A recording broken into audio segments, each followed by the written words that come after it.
NASCAR makes the trip back to the West Coast to Auto Club Speedway, a 2-mile track that was built on the site of a former World War II steel mill and the water tower that's right in the center of that track from the original steel mill, the Kaiser Steel Mill. Welcome to NASCAR America. I'm Rick Allen. He is Kyle Petty, and that is our 2000 Cup Series champion, Bobby Labonte. Also with us today is Kelly Stavis, who is in Concord, North Carolina. Confidence is high here at Richard Petty Motorsports after 2 top 5 finishes in Bristol. Coming up, I'll talk with Eric Almirola and Marcus Ambrose about keeping that momentum alive as we head to Fontana.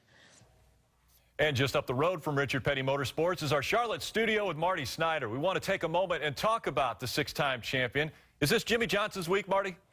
It could very well be. You know, it's funny, we haven't talked about the 6-time champion pretty much all year long. They had the struggles last weekend at Bristol, and if you go back to the race before that, the last intermediate track race at Las Vegas, they really weren't that good there either. You know, I think Hendrick Motorsports as a whole has kind of missed this new setup just a little bit, but at Fontana, it could be a different story. Jimmy Johnson, a 5-time winner at that racetrack. So, Rick, I think it's time to start thinking about putting the 48 back on your fantasy team. The 6-time guy, 6-time champion, could win his 6th Fontana race this weekend. He might be the best choice for this weekend. We're going to hear from you a little bit later, too, right, Marty? With a surprise guest, Rick. You won't want to miss it, I can promise you that. All right. 14 different drivers have won at Auto Club Speedway in Fontana. Jimmy Johnson leads the way with 5 trips to victory lane. Jeff Gordon and Matt Kenseth each have 3 wins. Tony Stewart and Kyle Busch each have a pair of wins there also. Auto Club Speedway was a big part of the emphasis on westward expansion, and NASCAR's been returning there for the last 17 years. Here are our top 5 moments from Fontana. Let's go all the way back to the first race, 1997. Jeff Gordon winning that inaugural race, and it was a fuel mileage race. He outdistanced Mark Martin. Yeah, on a 2-mile racetrack, we see this a lot with the speeds, the high speeds down the straightaway, the speeds in the corner, the lack of a lot of cautions, and a little bit of drafting. It comes down to who saves fuel.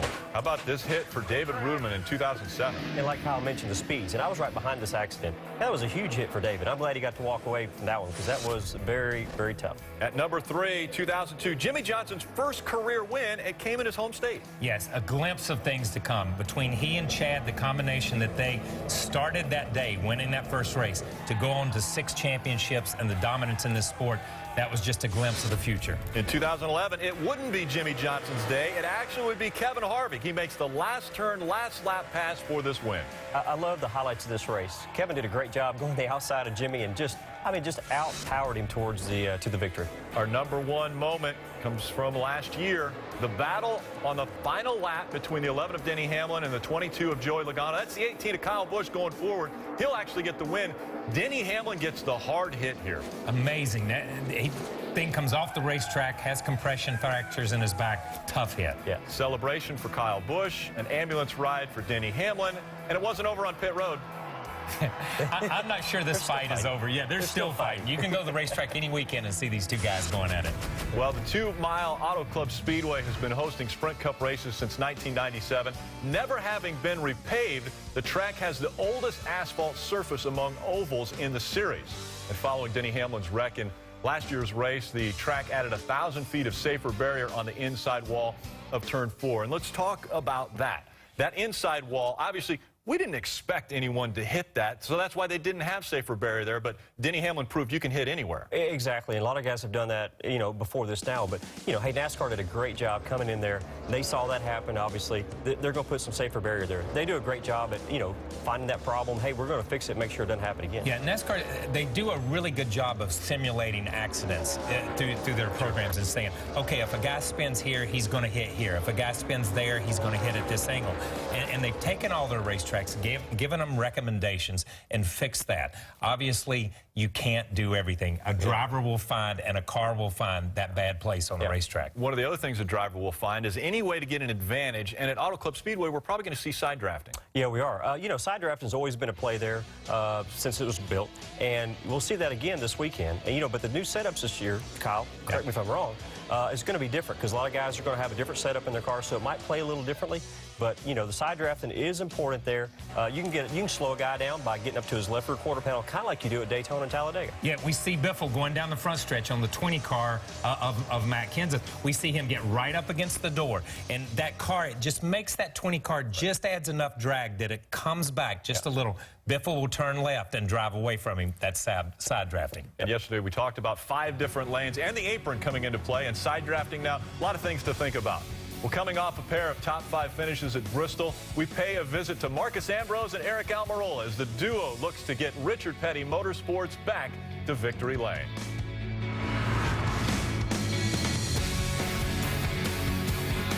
As a grown... Not a lot of favors, not a lot of cooperating, especially in the final miles or so of this race. It's going to be an exciting day of racing. Pace car is off. The NASCAR Sprint Cup Series going racing on the road course in Watkins Glen. Outside it. Kyle Busch surges ahead as they head for turn number 2. Has he got the room? He slides across the nose of Montoya. Here comes Keselowski. He gets in a Kyle. It slides. Got it. And it's Keselowski the leader. Come on. Green flag. Green flag. They go 3 wide. Got it. Here they come. Keselowski slides wide. He's in the grass. Ambrose is in the grass. Come on. You're clear. Dig. Here comes Ambrose way wide. They are side by side. Move Ambrose to the top spot. Contact is made. Ambrose up the racetrack. Here comes Keselowski down to the inside. They're side by side. It's outside of you. Come on, you got it. You got it. Marcus Ambrose, for the 2nd year in a row, will win. Woo! Yeah, baby! Yeah! Man, I can't believe it. Woo! Woo! They'll talk about this one for a long, long time. You can't see any better racing that we saw all afternoon here at Watkins Glen. I agree, Barney Hall. That was the last time Richard Petty Motorsports was in victory lane. We head to the shop and join Kelly Stavis with a couple high-energy RPM drivers. Yeah, Rick, energy certainly seems to be high here at Richard Petty Motorsports. Maybe even a little buzz in the air after the team comes off 2 top 5 finishes at Bristol. For Eric Almirola, 3rd place finish was a career best in the Sprint Cup Series. People love to see the 43 car run up front, battling for the lead. What does it mean to you and everyone at RPM to have such a strong finish? Well, it means a lot. It means that all their hard work's paying off. We work hard all the time, but sometimes you get to see the benefits and sometimes you don't. And at Bristol, we did. We had both cars finish in the top 5. So these guys show up to work every morning at 6 a.m. and they expect to run good. They don't show up, you know, to work to run 20th. We expect to run in the top 5, and that's what we did this weekend. So it is really good to see, and to have both of our cars run as strong as they did. I think it speaks a lot about what we're doing here at Richard Petty Motorsports, and we got so much going on the technology side and the R&D side, and our sponsor Smithfield stepped up in a huge way to be able to offer more resources for us to be able to go out and do the kind of things that we did this weekend. Yeah, both these teams had actually struggled a little bit prior to Bristol. Marcus, for you, you're back in the top 5. What does that do for you in the 9 car moving forward? Well, it was a breakout weekend for RPM, and it was just great to see both of us running so well. And like Eric said, you know, we expect to run top 5 all the time. And so, you know, the 2 weeks we had prior were a real disappointment. So it was good to get our season back on track. But we've got to keep that enthusiasm in moderation because we need to back it up at California and Martinsville with other strong runs too. So for me, I'm really buoyed and excited about what we did at Bristol. At the same time, you know, we've got to keep going with it. We can't just, you know, feel good about one race. We've got to keep this run going and try to get our season really moving. Yeah, how do you do that, Eric? You have that 3rd place finish at the short, difficult track at Bristol. Now you go to a completely different place, the 2-mile oval in Fontana. How do you carry that momentum forward? Just really the R&D that we have here, and everybody at Ford Racing's been doing a great job, and you saw that this weekend with 4 Fords in the top 5. They've been putting a lot of emphasis this year on trying to go out and win that manufacturer's championship, and so the technology and the data that we collect from all the previous testing and stuff that we've done, and then Trent Owens, my crew chief, he's got a pretty good track record out there in the Nationwide Series, so hopefully we can bring some of that along that he's learned out there with the Nationwide cars and plug it into our Cup cars, and we'll go be fast. Marcus, unfortunately, Fontana has not been a kind place to you. You have yet to finish in the top 20 there. Why has that track been so difficult for you, and what do you need to do differently to break into the top 10? Well, I didn't know that stat, so that doesn't make me feel any better going there, so that's a bit rough, isn't it?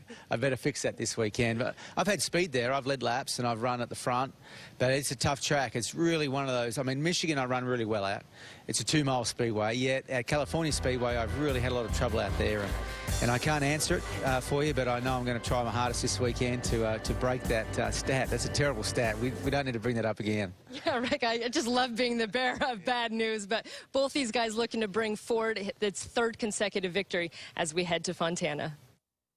Yeah, and I think we need to talk about the success not only of Richard Petty Motorsports, but maybe the 43. It's been 15 years since the 43 has been to victory lane. Can Eric Almirola get that car into victory lane? Oh, yes. I think he definitely can. And obviously, you drove the 43. I'm a little biased to the number 43 for obvious reasons, but I think there's iconic numbers, the 11, the 3, the 43. Right. Those are numbers that you want to see in victory lane, that as a fan you crave to see in victory lane. That's why I thought bringing Austin Dillon back with that 3 this year, to me, was big. It was really big. Get that 3 back out on the racetrack. There's a lot of people that want to see it. But there's a lot of old fans that still want to see that 43 be competitive. I think that Eric is the guy who can, with where they're headed, he talks about Trent Owens, get it back in victory lane. And Bobby, Marcus didn't want to hear that stat about no top 10 or 20 finishes. Does this momentum that he has from Bristol, can it help him at California? Well, I think it can. I mean, and like he said, you know, they got a lot of work they have done in the past to get to this point. Right. Bristol's one of his better tracks. Martinsville, Richmond, he goes races real well there. But like you said, he does really good at Michigan. It's a 2-mile speedway. He has run fast at Fontana. He just hadn't had the top 20 finishes. I saw that stat about the same time he did, I think, and I feel sorry for him. But, you know, I do believe he can have a top 20 finish this weekend to break that easy. He might even have a top 10 because they are fast. It's just sometimes they just have a little bit bad luck, and he's had that at Fontana. Trying to keep the momentum going for Richard Petty Motorsports. You know, everything is bigger in Texas. It's official. Yesterday, Texas Motor Speedway unveiled the world's largest high-definition video board, dubbed Big Hoss. It is 79% larger than the Dallas Cowboys video board. The board will make its debut on Sunday, April 6th. And, of course, speaking of Texas, we continue our cross-country tour of the U.S. to show just how deeply each state is connected to NASCAR. Today, we showcase a place near and dear to Bobby Labonte's heart, the Lone Star State, voiced by our good friend Eli Gold.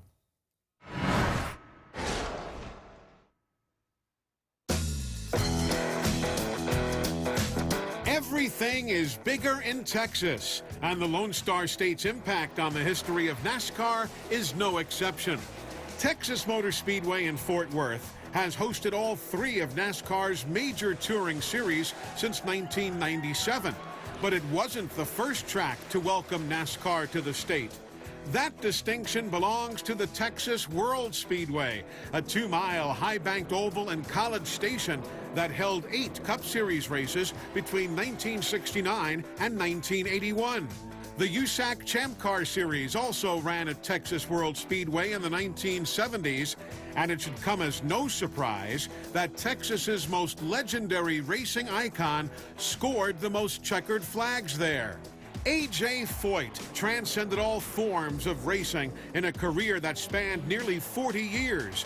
The pride of Houston won the 1972 Daytona 500, joining Mario Andretti as the only other driver in racing history to win both the Indianapolis 500 and the Daytona 500. Foyt won a total of 7 career NASCAR Cup Series races and added to his legend by becoming the first 4-time winner of the Indy 500 in 1977. A.J. Foyt inspired other racers from Texas to follow in his footsteps, and none made more of an impact in NASCAR than the Labonte brothers. Corpus Christi's Terry and Bobby Labonte are the only brothers in NASCAR history to both win Cup Series championships. Terry scored his Cup titles in 1984 and 1996, and Bobby won the Cup championship in 2000. The Labontes almost evenly combined to win 43 Cup Series races in their careers, with the biggest of those coming with Bobby's Brickyard 400 win at Indianapolis in 2000. The history of NASCAR in the Lone Star State continues to be written, and 2 new chapters will be added in 2014. Jumpstart your spring with big savings at Pep Boys, where right now you can buy 3 select installments. This day in NASCAR, 1999, a green-white checkered finish. Mike Wallace won the Truck Series opener at Homestead Miami Speedway. That's his first truck win. In 2005, Carl Edwards beats Jimmy Johnson by 28 one-thousandths of a second at Atlanta for his first Sprint Cup victory. Now, we want to show Bobby Labonte a little love for joining us in the studio this week, so it's time to look back at this champion's top 5 moments. And we go all the way back in moment number 5 to 1991 in the Nationwide Series. Bobby Labonte edging Kenny Wallace for that championship. Well, first of all, that was Harry Gant right there. That was awesome. Handsome Harry. That was in our family-owned race car. That's cool, man. That's a lot really of great cool. memories there. Number 4, 97. Labonte wins on the newly configured Atlanta Motor Speedway. You know, you're still the active driver that has the most wins at that track? Yeah, that's just something I just never thought of. I mean, man, it's just amazing that we were able to win that many races with Joe Gibbs Racing. Number 3, 99. Bobby Labonte outduels Jeff Gordon and Dale Earnhardt for the win at Michigan. That had to be big. Yeah, that was. I about wrecked Earnhardt. That would have been really bad. Luckily, I didn't. So luckily, I didn't wreck the legends there. But no, that was. I tell you, I've won 3 races there, and beating those 2 guys, especially there at the end, was awesome. How about we move to number 2, 1996. Bobby, you win the final race of the season, and your brother Terry actually nabs his 2nd Cup title. Yeah, I pretty much showed him how to do that 2nd title thing. I wanted to make sure he got it, but no, we won that race, and Terry won the championship. And you see my mom and dad in the background, Donna, Kim, everybody was there, our whole family. That was just a great day. Even for me, that's still one of my most favorite memories. Yeah. And this one had to be pretty big, too. Homestead 2000, you get your Cup championship, so another one in the family. Yeah, it is, and I'll flip that one around. I think Tony showed me how to win. Because he's done a lot better than I have, but really, that's some great races there and a lot of great memories, and I appreciate you showing that. But like that race at Homestead, we were able to go to Atlanta and not even have to race the race. Yeah. I had already had the points title sewed up before the final. That doesn't happen. That didn't happen a whole lot, but man, it was a great weekend. You had mentioned family. Now, where does Terry stand as far as, do you look up to Terry? Was he kind of your inspiration? Absolutely. I mean, he's helped me out so much throughout my career. I mean, I borrowed, stole race cars, parts, pieces from him, trucks, trailers, you name it, to go racing. And he always allowed me to do anything I could do and help me get to the racetrack the best way I could. Excellent. I think Terry might obviously, he might respond to that. Hey, Rick, we have a special guest here in Charlotte who, by the way, when Bobby said, I taught him how to win that 2nd championship, Terry went, oh, really? That's right. That was news to you, wasn't it? That was news to me. But you were accurate on everything else. I did provide you a lot of stuff over the years.